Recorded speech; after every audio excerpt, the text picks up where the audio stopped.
జరగబోయే సార్వత్రిక ఎన్నికల్లో ఎమ్మెల్యే డాక్టర్ సుధకు పార్టీ మళ్లీ టికెట్ ఇస్తే తామంతా వైసీపీ పార్టీకి వ్యతిరేకంగా పనిచేస్తామని వైసీపీ నాయకుడు నల్లేరు విశ్వనాథ్ రెడ్డి అనుచరులతో కలిసి మీడియా సమావేశంలో పేర్కొన్నారు. సోమవారం ఎమ్మెల్సీ డీసీ గోవిందరెడ్డికి ఎమ్మెల్యే డాక్టర్ సుధకు వ్యతిరేకంగా వైఎస్ఆర్సీపీ అసమ్మతి నేతలంతా సోమవారం ఉదయం పోరుమామిళ్లలో మీడియా సమావేశం నిర్వహించారు. ప్రస్తుతం బద్వేల్ నియోజకవర్గ కాంగ్రెస్ పార్టీ నందు జరుగుతున్న పరిణామాలను మీ ద్వారా అధిష్టానం దృష్టికి తీసుకుని వచ్చే ప్రయత్నమే చేస్తున్నాం.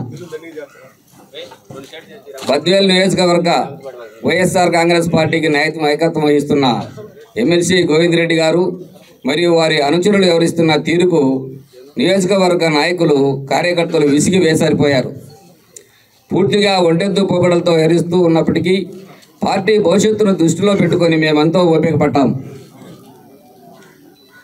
గత 14 సంవత్సరాల నుండి ఎమ్మెల్సీ గోవిందరెడ్డి గారి నిర్వాహకంతో మేము రాజకీయంగా, ఆర్థికంగా, సామాజికంగా చెప్పలేనంత ఇబ్బందులు పడ్డాం. ఇప్పటికి కూడా పడుతూనే ఉన్నాం. మరీ ముఖ్యంగా డాక్టర్ సుధా మేడం గారు ఎమ్మెల్యే అయిన తర్వాత మా కార్యకర్తలకు బాధలు మరింత పెరిగాయి. కారణం ఆమె ఎమ్మెల్సీ గారి మాటకే కట్టుబడుతూ మమ్మల్ని ఎంత మాత్రం పరిలోకి తీసుకోకపోవడం. 2024లో జరగబోయే ఎన్నికల్లో అయినా అందరికీ ఆమోదయోగ్యమైన ఎమ్మెల్యే టికెట్ ఇచ్చి కార్యకర్తల నాయకులకు న్యాయం చేస్తారని ఆశిస్తున్నాం. ఇప్పటికి కూడా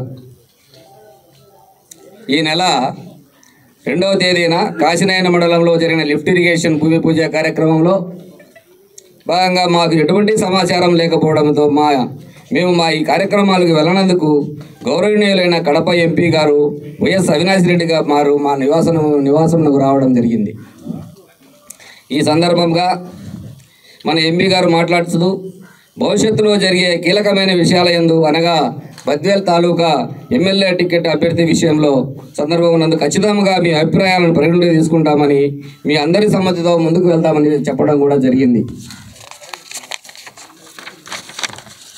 అందులో భాగంగా ఈ నెల 17వ తేదీన రాష్ట్ర పెద్దలు సజ్జల రామకృష్ణారెడ్డి గారు, మన ఎంపీ అవినాష్ రెడ్డి గారు మమ్మలను మరియు ఎమ్మెల్సీ గారిని పిలిచి మాట్లాడడం జరిగింది. ఈ సందర్భంగా నియోజకవర్గంలో ప్రస్తుతం ఉన్నటువంటి వాస్తవ పరిస్థితులను కూలంకషంగా తెలియజేయడం జరిగింది. ఈ సందర్భంలో ఖచ్చితంగా బద్వేల్ ఎమ్మెల్యే అభ్యర్థిని మారుస్తారని చెప్పారు. తదుపరి అన్ని విషయాలు సానుకూలంగా విన్న పార్టీ పెద్దలు బద్వేల్ నియోజకవర్గంలో వైఎస్ఆర్సీపీ జెండా మరొకసారి ఎగిరే విధంగా సరైన నిర్ణయం తీసుకొని అందరినీ కలుపుకోతామని, ముందుకు వెళ్తామని తెలియజేయడం కూడా జరిగింది. మేము కూడా పార్టీకి విధేయులమై పార్టీ నిర్ణయం కోసం ఎప్పటికీ కూడా ఎదురు చూస్తున్నాం.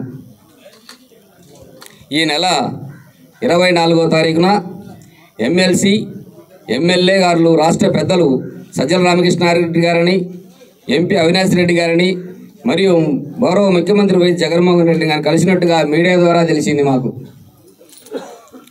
రాష్ట్ర ముఖ్యమంత్రి వర్యులు బద్వేల్ ఎమ్మెల్యే గారు కలిసి వచ్చిన తర్వాత ఎమ్మెల్యే అభ్యర్థిని మార్చడం లేదు, ప్రస్తుతం ఉన్నవారికి 2024 జరగబోయే ఎన్నికలందు ఎమ్మెల్యే అభ్యర్థిగా నిర్ణయించారు అని ప్రకటించుకొని వారి అనుచరుల ద్వారా నియోజకవర్గంలో బాణాసంచా పేల్చుకోవడం, కేకులు కట్ చేసుకొని స్వీట్లు పంచి పెట్టుకోవడం జరిగింది. ఇది ఎంతవరకు సబబు? ఇది వారి నిరంకుశత్వానికి నిదర్శనం. దీని ద్వారా మనకు అర్థమయ్యే విషయం ఏమిటంటే ఎమ్మెల్సీ గారికి ఏ పార్టీ ఏమైపోయినా పర్వాలేదు, ఓడిపోయినా కానీ తన భర్తం నెగ్గాలనే భావనగానే కనిపిస్తుంది తప్ప అందరినీ కలుపుకొని పోవాలనే ఆలోచన ఏమాత్రం ఉన్నట్టు కానరావడం లేదు. గెలిస్తే 1 మేలు, ఓడిపోతే 2 మేలు.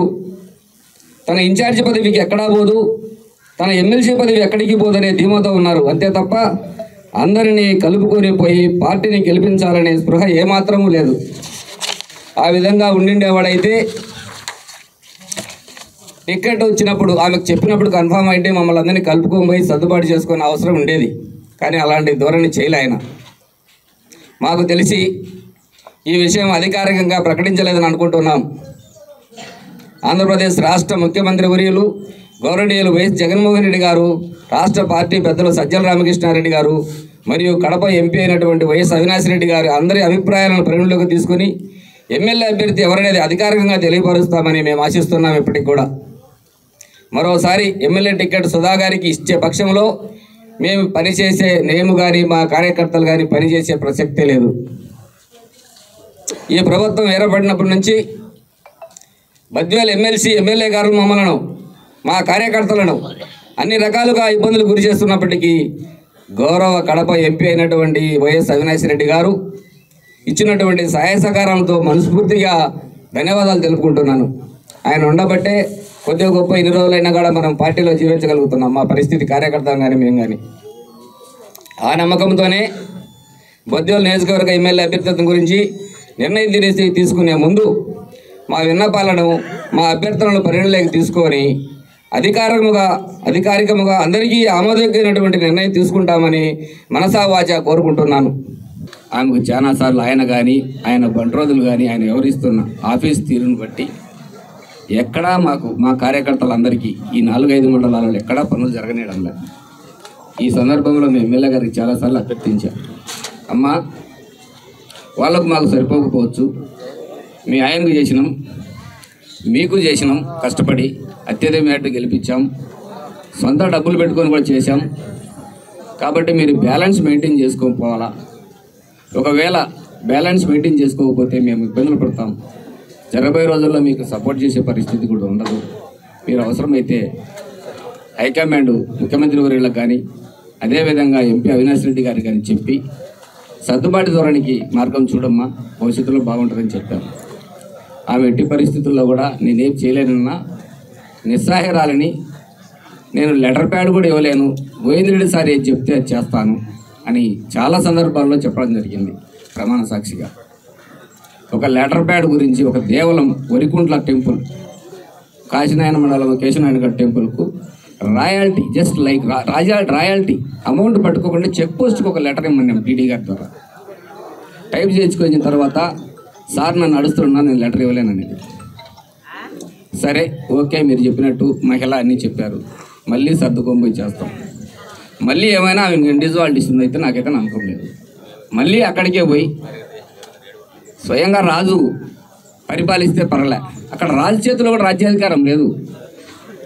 మన బద్వేల్ తాలూకాలో బంట్రోదుల చేతుల్లో రాజ్యాధికారం ఉంది. ఆయన పదవైనా ఆమె పదవైనా కూడా ఆయన చేయాల్సింది. ఎన్నాళ్ళు ఇక్కడ విలువలతో కూడిన వాళ్ళు చాలామంది ఉన్నారు. జెడ్పీటీసీలు, మాజీ సర్పంచులు, ఎంపీటీసీలు లక్షలు పోగొట్టుకొని ఎలక్ట్ అయిన వాళ్ళు ఉన్నారు. వాళ్ళు కూడా కింది స్థాయిలో పోయి పని చేరుకోవాలంటే ఎట్లా అవుతుంది? ఒక ఇంట్లో ఒక పెద్ద మనిషి ఉంటాడు. ఆ పెద్ద మనిషి రైతు దగ్గరికి పోయి ఏదన్నా పని చేయమని అడిగితే పర్వాలేదు, నా పాలేరు దగ్గరికి పోతే ఎట్లుంటుంది? సేమ్ వ్యవహరించే తీరు కూడా ఇట్లే ఉంది. కాబట్టే ఇంత అసమ్మతి.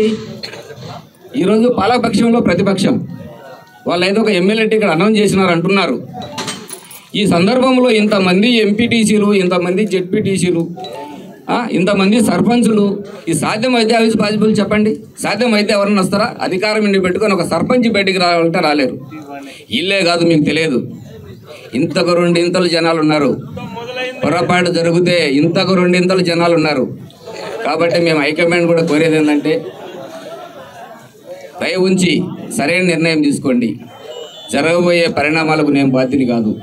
అయినా నా చేతిలో ఏం లేదు, అంతా కార్యకర్తల చేతుల్లోనే ఉంది. కాబట్టి మరొకసారి దయ ఉంచి నిర్ణయించుకునేది ఏంటంటే సరైన నిర్ణయం తీసుకోమని మా గౌరవ పార్లమెంటు సభ్యులు అవినాష్ రెడ్డి గారిని మరియు మా ముఖ్యమంత్రి గారిని సజ్జల రామకృష్ణారెడ్డి వేడుకుంటున్నాను. ఇక నెక్స్ట్ సమావేశంలో బద్వేల్ నియోజకవర్గంలోని మండలాధ్యక్షులు, కాశీనాయన మండల ప్రెసిడెంట్ అయితేనేమి, అట్లూరు మండల ప్రెసిడెంట్ అయితేనేమి, దాదాపు 24 మంది సర్పంచులు ఇక్కడికి హాజరైనటువంటి వాళ్ళు ఉన్నారు.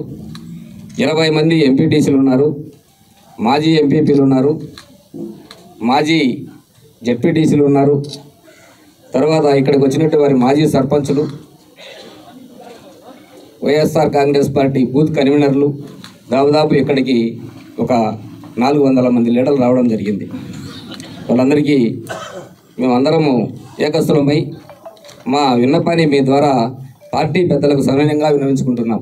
ఇంతమంది అసమ్మతివాదులుగా ఆమె టికెట్ విషయంలో మేమంతా ఆమెకైతే బలపరచలేము. మాకు అభ్యర్థిని మార్చి మమ్మల్ని మన కార్యకర్తలను కాపాడాలని కోరుకునే సందర్భంలోనే ఈ ప్రెస్ మీడియా మీకు పెట్టడం జరిగింది, ఈ మీడియా సమావేశం. అట్లు జరగని ఎడల నాయకులు కార్యకర్తల ఆలోచన మేరకు మేము మా భవిష్యత్ కార్యాచరణ త్వరలో ప్రకటిస్తానని ఈ సందర్భంగా మీడియా మిత్రులందరికీ తెలియజేసుకుంటున్నాను. జై జగన్, జై జై జగన్.